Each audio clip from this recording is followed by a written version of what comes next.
এখন আল্লাহ পাক আমাদেরকে বলছেন, হে মুমিনরা তোমরা আল্লাহকে ভয় করো। ইমানদার কারা বোঝাতে গিয়ে হাদিসে জিবরিল আসছে। জিবরাইল আলাইহিস সালাম এসেছেন, জিজ্ঞাসা করছেন ইসলাম কাকে বলে। নবীজি বলছেন আগে কালিমা, তারপরে সালাত। তো সালাতের কথা বলতে গিয়ে ওখানে চলে গিয়েছিলাম। আমরা যদি ইসলামের বিজয় দেখতে চাই তাহলে সবাইকে 5 ওয়াক্ত নামাজ পড়তে হবে। রাজি আছেন তো? আজকে থেকে 5 ওয়াক্ত নামাজ ছাড়বেন? স্পেশালি যুবক ভাই যারা আছো, তোমাদের তারুণ্য আছে, রক্তের উদ্যম আছে, তোমরা চাইলে অনেক কিছুই করতে পারো। অনেক বার্ধক্যে উপনীত হওয়া মানুষ নামাজ পড়তে চায় কিন্তু পড়তে পারে না। তরুণদের কাছে আল্লাহ পাক সুযোগ দিয়েছে। আর ইসলামের বিরোধী শক্তি যারা আছে তারা খুব ভালো করেই জানে কিন্তু যে ইসলামের বিজয়ে সবচেয়ে বড় ভূমিকা রাখতে পারে তরুণ সমাজ, যুবক সমাজ, যুব সমাজ, তরুণ প্রজন্ম। এ কারণেই তো দেখবেন তরুণ প্রজন্মকে তাদের উদ্দেশ্য থেকে সরিয়ে দেওয়ার জন্য তারা আপনার সামনে অনেকগুলো টোপ দিয়ে দিয়েছে।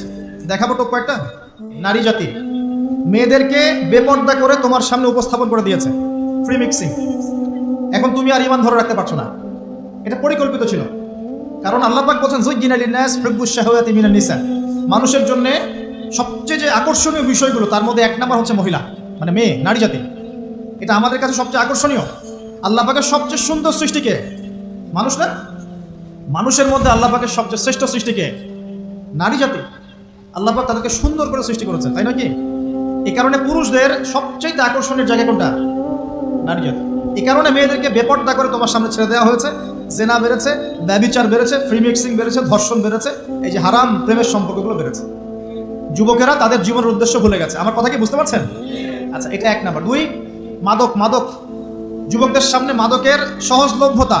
চাইলেই হাত বাড়ালেই মাদক, হাত বাড়ালেই ইয়াবা, হাত বাড়ালেই ফেন্সিডিল, হাত বাড়ালেই হেরোইন, তাই না? কথা ঠিক না বেঠিক? উদ্দেশ্য কি? তোমার দ্বারা ইসলামের বিজয় সম্ভব ছিল। মাদক সেবন করাই তোমাকে সরাই দিয়েছে ওই রাস্তা থেকে। কথা বুঝতে পারছো? খুব সতর্ক। 3 নাম্বার, জুয়া। তোমার সামনে জুয়া দিয়ে দিয়েছে। জুয়া, ফুটবল বিশ্বকাপ হইলে জুয়া, IPL হইলে জুয়া, BPL হইলে জুয়া, ফুটবল ফিফা হইলে জুয়া। আল্লাহ পাক আমাদের সবাইকে পরিপূর্ণ মুসলমান হওয়ার তৌফিক দান করুন। দেখেন আল্লাহ পাক বলেছেন উদখুলু ফিস সিলমি কাফা, তোমরা পরিপূর্ণরূপে ইসলামে প্রবেশ করো।